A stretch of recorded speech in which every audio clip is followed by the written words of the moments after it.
당신이 찾던 무서운 이야기 고비의 TV.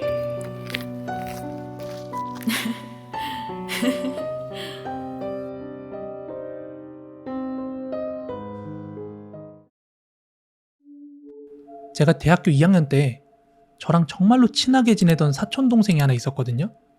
이 사촌동생이 군입대를 한다고 해가지고, 물론 얘가 공익으로 4주 훈련소만 다녀오는 그런 일정이었지만 얘한테 뭐 선물을 해줄 만한 게 뭐가 있을까 라고 생각을 하다가 걔가 문득 했던 말이 떠오르는 거예요.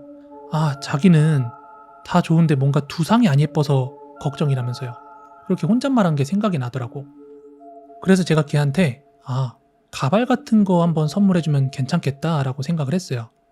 그래서 인터넷에서 이제 가발을 좀 알아봤는데, 들어가 보니까 뭐 인조로 만든 가발 같은 경우는 한 4에서 6만 원 정도면 사는 것 같고, 실제 사람의 모발로 만든 거는 거의 뭐 10만 원 그냥 넘어가더라고요, 우습게.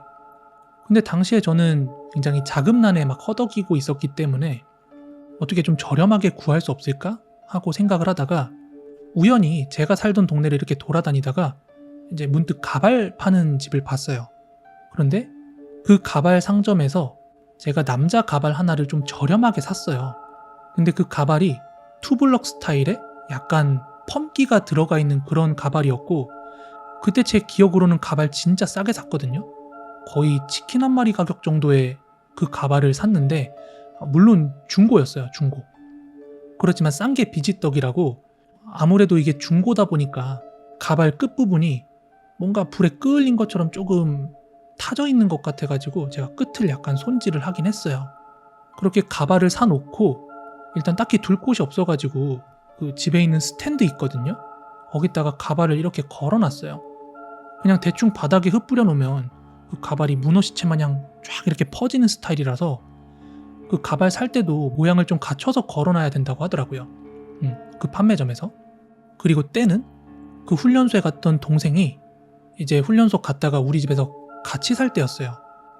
동생은 자취하는 저희 집 근처로 이제 근무지로 옮겨서 같이 살았거든요. 아무튼 이제 동생한테 제가 전에 샀던 가발을 선물로 주려고 전에 스탠드에 걸어놨던 이제 가발을 다시 찾기 시작하는데, 분명히 제가 이거 모양 갖춰놔야 된다 그래가지고 얘 오기 전까지 그거 유지하려고 스탠드에 걸어놓고 만진 적이 없거든요. 근데 그 어딨나 찾다 보니까 이게 화장대 거울 앞에 있는 거예요. 저 한 번도 그 가발 건든 적이 없거든요. 이상하다? 뭐지? 이상하다? 라는 생각은 했어요, 그때.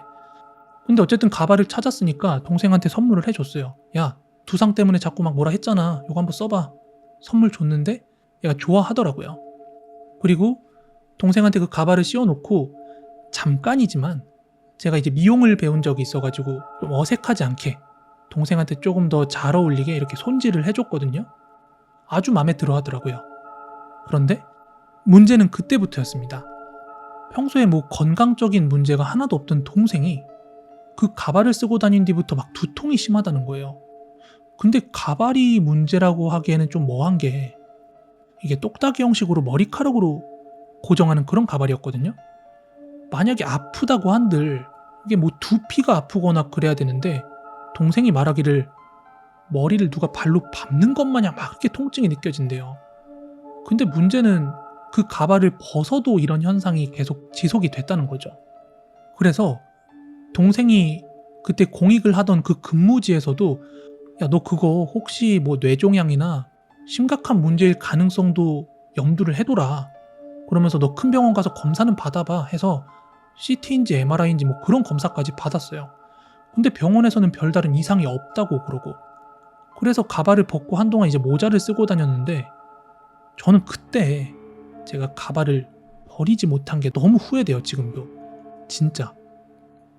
저는 동생이 더 이상 그 가발을 안 쓰고 다닌다고 하니까 가발을 소파 옆에 있는 이제 성모 마리아상 같은 장식이 있는데 거기다가 그냥 대충 걸쳐놨어요. 뭐 누가 쓸 게 아니니까 모양을 갖춰놓을 필요가 없으니까. 그런데 이상한 게, 가발이 제가 아침에 일어나서 거실에 나가면 늘 위치가 바뀌어 있는 거예요. 어떤 날은 거실 소파에 있고, 또 어떤 날은 컴퓨터 책상 앞에 있고, 어떤 날은 저기 식탁 의자 쪽에 가 있고. 그런데 처음에 저는요, 우리 집 강아지 복실이라고 있어요. 10살 된 반려견인데 얘가 그걸 막 물어다 놨나? 막 그런 생각을 했거든요. 근데 그건 아닌 것 같아요. 왜냐하면 지금부터 이제 본격적으로 좀 말로 설명할 수 없는 그런 일들이 벌어지기 시작하는데, 어느 날부터 방에 자고 있으면 갑자기 거실에 TV가 켜지거나 막 거실불이 저절로 켜져요. 아무도 건든 적이 없는데, 동생도 자고 있고. 그러면서 이제 본격적으로 귀신을 보게 된 게, 사촌 동생은 작은 방을 쓰고 있었거든요, 그 당시에. 근데 걔가 항상 이제 두통에 막 시달리고 있었어요, 그때도. 그런데 한참 두통에 시달리다가 겨우겨우 힘들게 잠을 자면 가위에 눌리는 거예요, 얘가. 이게 가위에 눌리다가 가위를 풀겠다고 간신히 눈을 뜨면 눈앞에 귀신이 있대요. 근데 얼굴이 끔찍하게 녹아내린 여자가 자기를 노려다보면서 막 이렇게 쿵쿵 뛰고 있더라는 거죠. 얘가 처음에 저한테 가위 눌리고 귀신 봤다고 했을 때는 얘가 막 두통도 있지 가위도 눌린다 그러지, 얘가 기가 약해서 그런 줄 알았어요.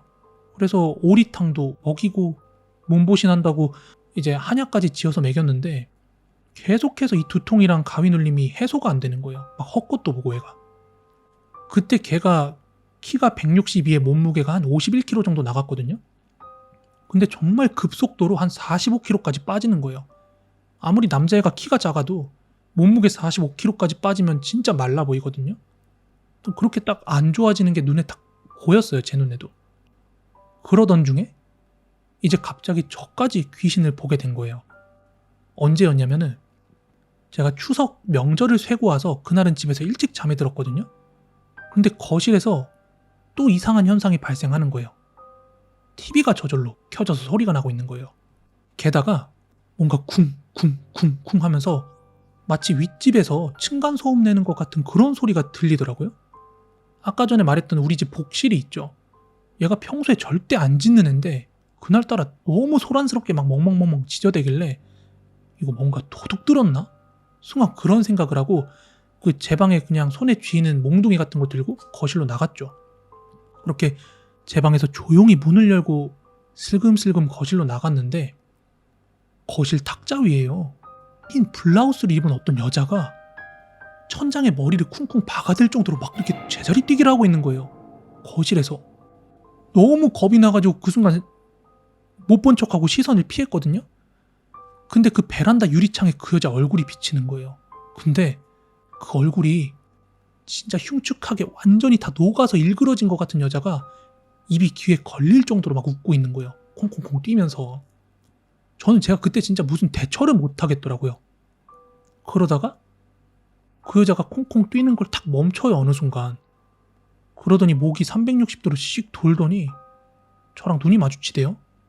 근데 진짜 그 얼굴을 어떻게 표현해야 될지 모르겠어요. 진짜 막 이렇게 막 녹아내려가지고 막 피랑 막 고름 같은 게 잔뜩 묻어있는데 그 와중에 입은 웃고 있더라고요. 순간적으로 의식이 뚝 하고 끊어졌어요. 진짜 기절했습니다. 그런데 어리석게도, 너무나도 어리석게도 지금 생각하면 그 가발을 의심해봐야 되는데 그냥 그 가발의 문제가 아니라 내가 헛것을 봤나 보다, 그렇게 치부를 했거든요. 근데 문제는 동생이 봤다는 그 귀신이요, 그리고 제가 방금 봤던 그 귀신이 이제 제가 잠들 때마다 콩콩 뛰면서 막 가위를 누르는 거예요, 저를. 그래서 동생뿐만 아니라 저도 살이 막 4, 5kg씩 쑥쑥 빠지더라고요. 거의 아마 3개월 정도 그렇게 시달렸어요. 계속 귀신한테 시달리다가 그 일상생활을 도저히 못할 정도까지 거의 궁지에 몰렸거든요. 그쯤 됐을 때 이제 신을 받고 무속인이 된 작은 할머니가 있거든요. 외할아버지의 재수씨인데 그 작은 할머니한테 한 번은 이제 가발을 사진으로 찍어 보낸 적이 있어요. 그런데 그 사진 보자마자 할머니께서 그냥 다른 말 안 하고 바로 우리 집으로 오셨거든요. 그렇게 집으로 방문하시더니 잡기들이랑 그 혼들을 다 모아가지고 그냥 가발까지 해가지고 굿당에 데려갔어요. 그날은 그 작은 할머니 저만 따라갔고 작은 할머니의 말씀을 들어보니까 작은 할머니 말씀으로는 그 접신을 해가지고 사연을 알아봤대요. 그리고 그 귀신을 정리를 했는데 원래부터 제가 그 가발 상점에서 그 가발을 사올 때부터 거기 혼이 붙어 있었대요. 그 혼이 따라와서 저한테 붙은 건데, 우리 집에 붙은 건데 그 무속인 분들은 빙의를 해서 그 귀신의 사연을 느끼기도 하고 화면으로 보기도 하고 듣기도 하잖아요. 근데 그 사연이 그 가발의 주인이 여자인 것 같은데 그 주인이 살아있을 때 그 사람의 연인이 집에 와서 불을 질러서 큰 화상을 입었대요. 그래서 진짜 어렵게 살다가 정말 형편이 어려워져가지고 막 머리카락까지 잘라서 가발 공장에 팔 정도로 그렇게 어렵게 살았던 자살귀래요. 할머니는 그 귀신들이랑 이제 잡기들을 저승문턱으로 보내는 의식을 했다고 하고요. 그 가발은 할머니가 소각했습니다. 태워버렸습니다. 그렇게 이 사건은 일단락이 됐는데 저는 이 일을 지금까지 잊고 살고 있었거든요. 그런데 우연히 제가 예전 핸드폰 폴더 정리하다가 그때 찍은 그 가발 사진을 발견했어요. 지금 사진 띄운 요 가발인데 요거 가발 처음에 사자마자 펼쳐놓고 찍은 거거든요. 근데 실제로 만져보면 좀 촉감이 이게 인조라고 생각하기엔 너무 자연스러운 사람 머리 같긴 했어요.